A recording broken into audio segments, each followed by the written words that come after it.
श्री हरिवंश महाराज जी। महाराज जी, मेरा प्रश्न है कि मैं सरकारी पदों के चयन के लिए तैयारी कर रहा हूँ।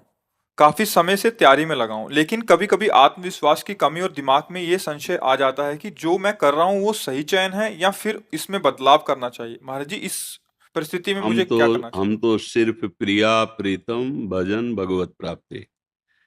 ना हमको अभी सरकारी नौकरी की है, ना हम करने का कोई लक्ष्य है, ना हम उसके विषय के ज्ञाता है।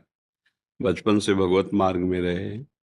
तो वैसे हमने तो एक बोर्ड में लिखवा रखा है कि आप हमसे प्रश्न केवल परमार्थ का, अध्यात्म का, भगवत मार्ग का करें। और उसमें भी जब कोई गृहस्थी में अपनी समस्या का समाधान, तो उसे हम भागवती की।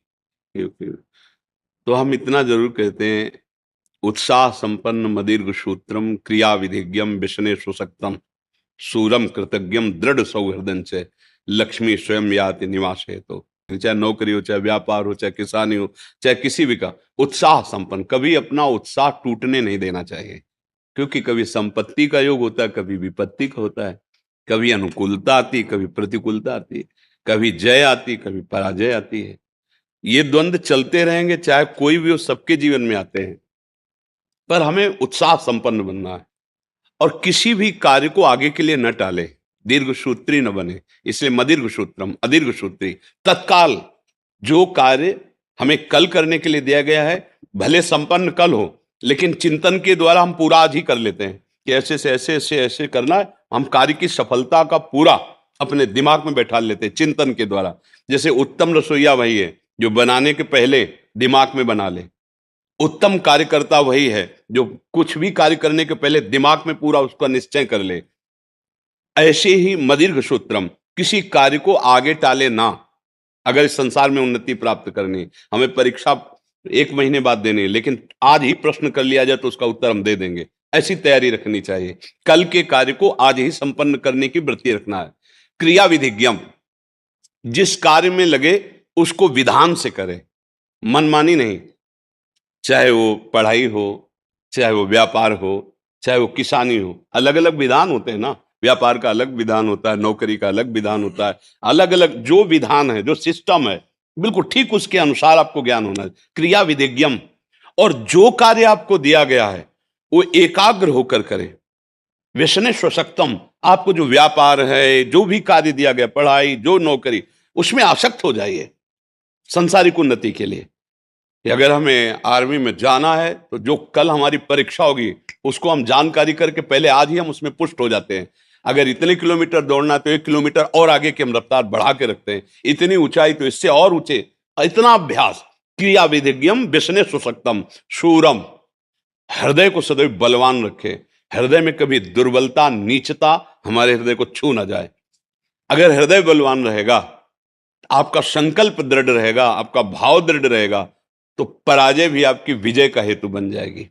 शूरम और कृतज्ञम, अगर कोई आपका उपकार करता है तो कभी विश्वासघात न करे, उसका कृतज्ञ रहे। अगर एक बार भी उसने कोई हमें धर्म की शिक्षा दी, हमारे को बचाया, हमारे को वो सत्य मार्ग पर, तो हम सदैव कृतज्ञ रहें। हम ऐसा विश्वासघाती स्वभाव हमारा ना हो। दृढ़ सौहृदय, पूरा परिवार या मित्र मंडली, हम ऐसे आचरण करें कि वो हमें प्यार करे सौहृदय से, कि यार ये तो अपना बंदा इतना विश्वसनीय है कि अगर किसी भी तो इससे धोखा नहीं हो सकता। अगर ऐसे स्वभाव वाला व्यक्ति है तो जो पद चाहे उसे प्राप्त हो सकता है, भगवान का आश्रय और इन लक्षणों का जीवन में, फिर निराशा नहीं, फिर निराशा नहीं होगी। अगर आप अच्छे आचरण नहीं करेंगे, पाप कर्म करेंगे, तो जो बचे हुए सुकृत हैं वो भी नष्ट हो जाएंगे। अगर जो उन्नति का मार्ग है वो भी पतन के मार्ग में बदल जाएगा। ये कर्म भूमि है ना।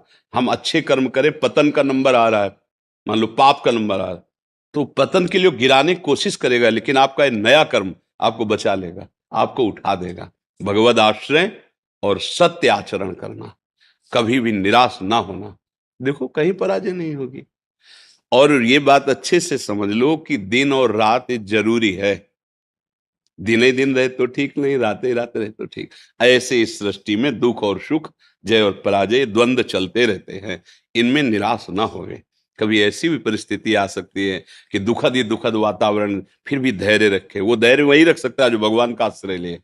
नाम जप करता है, भगवद आश्रित। इसीलिए कहते चाहे विद्यार्थी हो चाहे व्यापार हो, करो कुछ भी करो, भगवान का आश्रय ले लो और नाम जप करो तो तुम्हें बहुत सपोर्ट मिल जाएगा, तुम टूटोगे नहीं। जैसे किसान की खेती नष्ट हो गई, उसने आत्महत्या कर दी, विद्यार्थी फेल हो गया, वो आत्महत्या के लिए तैयार। छोटी छोटी बातों में लोग अपने जीवन को नष्ट कर रहे। क्यों? भरोसा अविनाशी का नहीं है, प्रभु का नहीं है, बुद्धि में अध्यात्म का ज्ञान नहीं है। इसलिए पार्थिव भोगों के नाश होने पर, जिनका नाश होना सत्य है वो नष्ट होंगे ही, उसमें हम अपने को नष्ट कर देते हैं।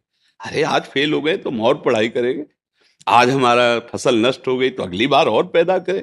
अपने जीवन को नष्ट कर देना उसका कोई हल थोड़ी है। तो इसलिए अच्छे बनो, नाम जप करो, भगवद आश्रित रहो और इन बातों को समझो। हमारा उद्देश्य आप लोगों से बात करना, भगवान का चिंतन, भगवद वार्ता, सत्य मार्ग में चलना है। तो क्या है, हमें संसार का तो ये ज्ञान है नहीं, क्योंकि हम गए ही नहीं संसार मार्ग में, बचपन से इधर चले। तो हम शास्त्र के अनुसार तो बोल सकते हैं। अब आप किसी ऐसे विषय संसारी, तो हम गए नहीं, हम उसको जानते ही नहीं, तो कैसे उस विषय पर बोले जी।